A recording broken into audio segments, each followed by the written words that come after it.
Hello everyone, it's Jamal Thomas. Welcome to the Progressive Soapbox. The story is rather worrying, and it's rather worrying because of the implications of what could take place based on the perceptions of the West versus the perceptions of, let's say, Russia, Syria, and Iran. Russia is warning that there's going to be a new chemical weapon strike, and that the United States is going to use this chemical weapon strike as a pretext in order to attack Syria. They say they have it on good order. They say they're able to see these chemicals being moved, and in seeing these chemicals being moved, that this is about to take place. Here's the thing. At this point, we should not be in Syria. We are literally protecting terrorists in that part of the world. Bashar al-Assad has cleared out terrorists from that part. Most of Syria, like 90-something% of Syria, has been cleared. The terrorists are literally hiding in our territory, being protected by us in Israel. It is sad, but it is true. We're on the side of the terrorists. It's amazing. We're consistently calling them moderates. We're calling them moderates. They are terrorists. They're bloodthirsty terrorists. When Tulsi Gabbard came back and said, "Why are you supporting terrorists? They're rapists and killers," the people who were living under those terrorists get across the type of regimes that those terrorists were essentially enacting, not to mention the brutalization for Christians. This is pretty amazing, and it is sad to say that the bravery of the soldiers in the United States is literally being leveraged to protect terrorists to take down another country. It's sad, but it's true. When Ronald Reagan was doing something similar in South America, it was a big deal. When Obama was doing it, nobody gives a wink. That being said, one of the things that keeps taking place are these chemical weapon strikes. I still say it makes zero sense that Bashar al-Assad would do a chemical weapon strike. It just doesn't make sense. What I do know is Western powers have been trying to get Bashar al-Assad out that seat, and he has clung like grim death to that seat, using Russia and using Iran essentially to help him maintain his status, as opposed to having terrorists take over that country and turn it into another Libya. The Western powers pushing for it to be another Libya. Between the two, where one is selling slaves versus the other that is a war zone, I would imagine that people would prefer not have their country turned into a cesspool or failed state.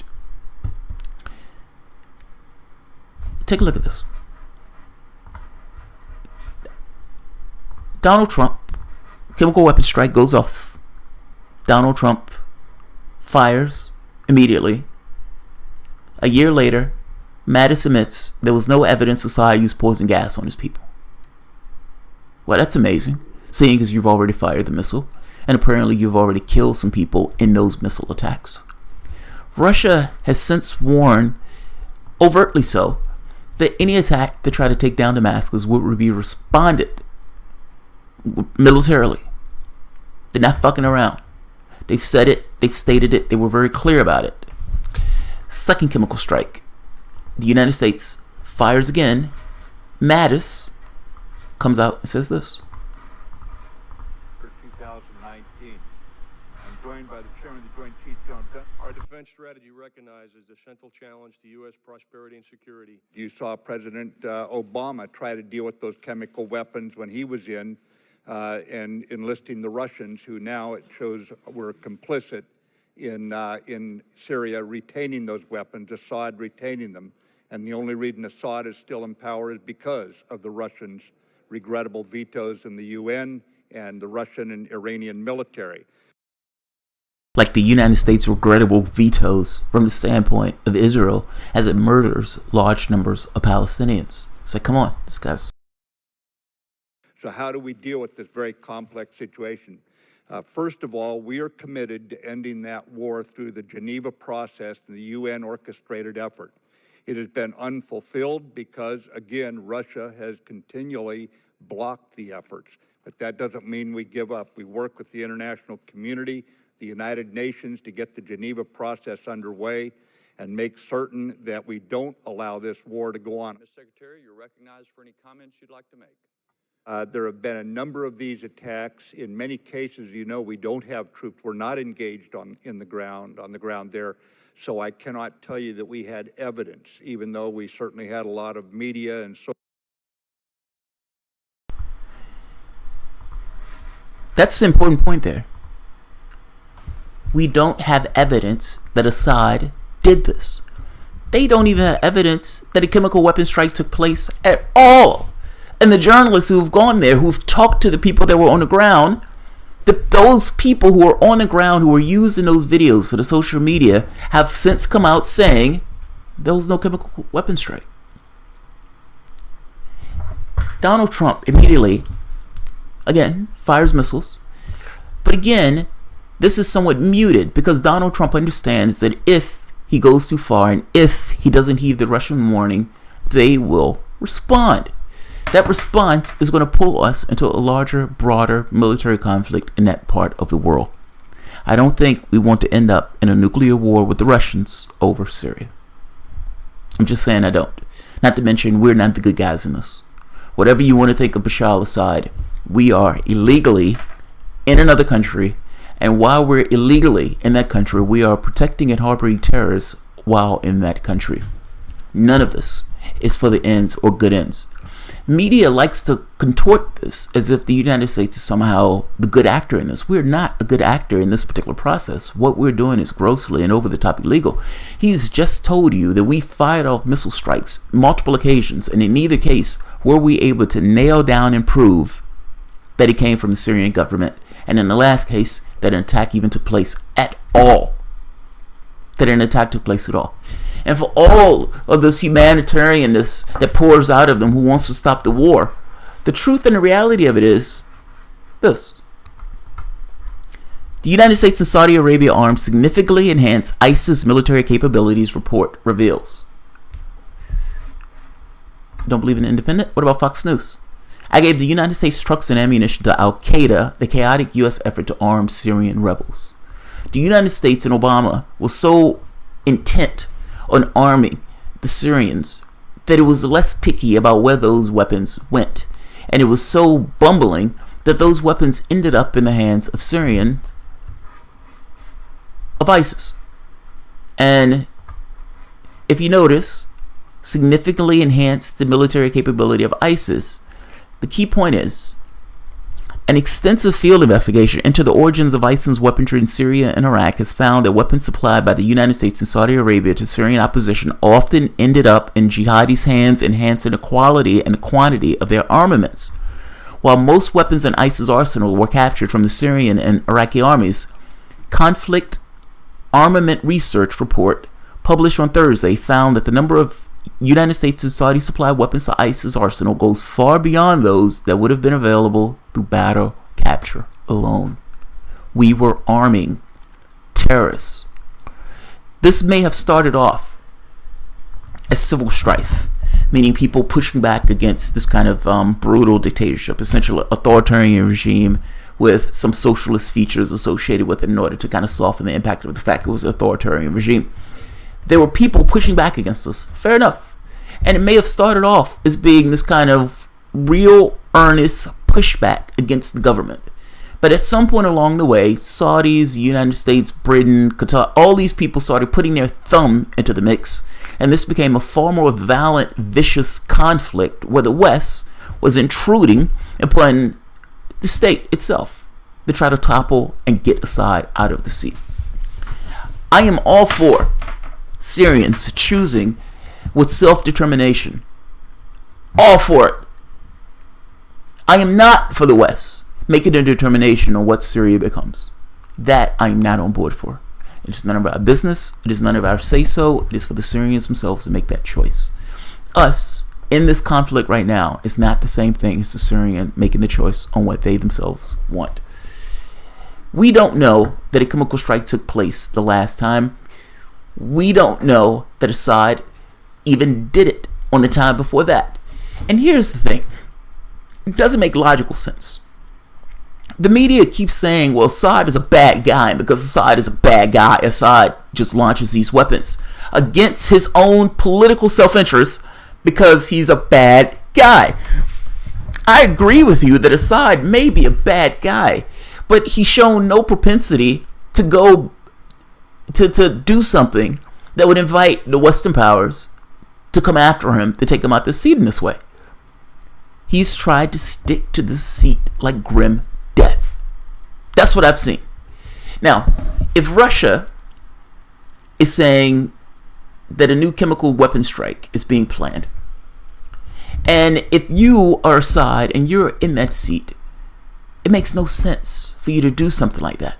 Not just does it not make sense for you to do something like that, you don't need to do anything like that. The overwhelming majority, over 90% of your territory has been cleared. Why on earth, after you use your conventional weapons in order to clear your territory this way, would you turn around and use chemical weapons in a way that would invite the Western powers? Fact is, we know that Western powers wanted to take Assad out that seat. We also know that the pretext that was drawn was chemical weapons. We know that it wasn't just Assad that has access to chemical weapons. It was also the opposition forces. Now, if you're in an opposition force and you know you're about to be obliterated, you know that the doom bringer is coming to essentially clear you out, and that 90% of the territory, over 90%, has been cleared. And you know that the only chance that you have in this conflict is getting Western powers involved in a conflict. Western powers who you have been working with. One or two things. Make it look like a chemical weapon strike has taken place to give pretext to allow an attack, or actual chemical weapon strike. One or the other. In the last case, it seemed like it was just the appearance of a chemical weapon strike. And the time before that, it seems like there was a chemical weapon strike, but there was no way to attribute it to Assad. We should not be in Syria. That's none of our business. The Russians, the Iranians, and the Syrians, they have control of that territory. We are literally harboring terrorists. Israel has come out saying we are fighting the wrong army, and that ultimately we need to let ISIS have their way in order to take Assad out that seat. A lot of this is somewhat insane. My concern here, to go back to the original point, is Russia is making this point that they are talking about another chemical weapon strike.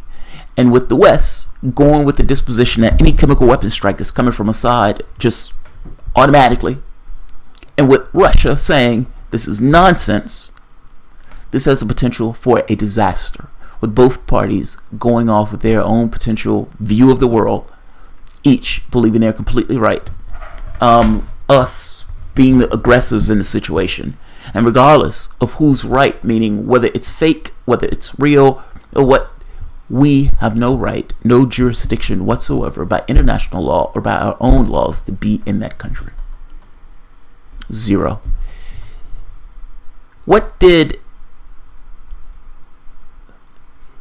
Imagine for the moment that you have the United States in a civil war. We did have a civil war. And Russia gets involved in the civil war. And the Confederates, who wants to hold slaves and want to maintain slavery as a policy, is backed up by the Russians. And the Russians says, this is the free American army. This is the real America. These guys believe in freedom. I mean, look at this guy. This guy has the right and the freedom to own slaves. States' rights. A state has a right to do what? Whatever the state wants to do, even if that's hold other human beings. Imagine for the moment that Russia is propping up the weapons and military.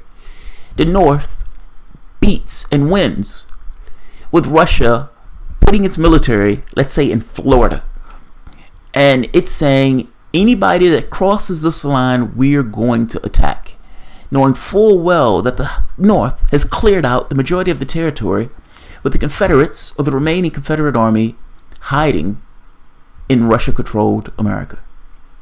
We would think this would be amazing and ludicrous, that this would be perfectly okay that another country is literally setting up shop in our country and making dictates about what and how we should go about affairs in our own country. It would be completely unacceptable to us. And yet, we see that take place abroad in another country against our laws, against their laws, against international law. And it was like, we don't think twice about it. This is a dramatically weird perspective that Americans take on foreign affairs and international politics.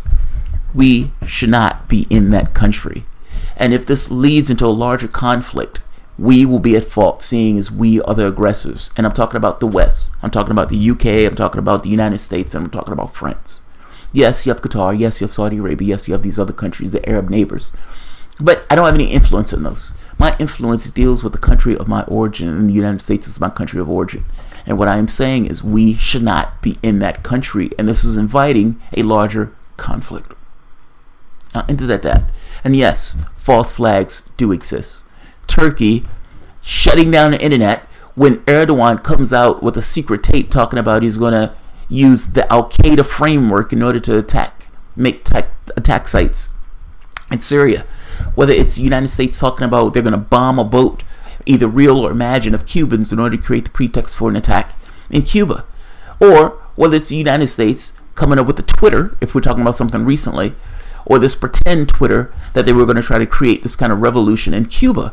Whether you want to talk about in Libya, where they created this kind of faux revolution in Libya, coming up with a pretext in order to attack that country. I'm saying we foment revolutions and then coming after the fact saying that we're being humanitarians as we attack the country after we fomented a revolution. This stuff is nonsense. The first Iranian thing, were Iranian revolution, where the United States disliked the fact that they wanted to use the oil revenue for themselves, in which case they, working with the CIA and working with BP, got rid of that government. Secular government. The United States has this tendency, or people in this country, if those Arabs can just get their shit together. Believe it or not, and multiple times in their history they had their shit together. Oftentimes we were backing parties that would allow us to control their resources and cared less about the democratic process. Whether you want to talk about Saddam, whether you want to talk about Gaddafi, or for that part, whether you want to talk about what's taking place in Egypt after the Arab Spring, where Obama was pushing for not the protesters, but the government itself, meaning the governmental authority of the military. I'll end it here. This one longer than I wanted. I'm just trying to make this case. I am concerned. Let me say it that way. I'm concerned. I'm very concerned. Whether the Russians are right, whether the Americans are right, is somewhat of a separate issue as opposed to the response of the Western powers and the response to Russia, seeing as they are going to have two fundamentally different views of what is taking place.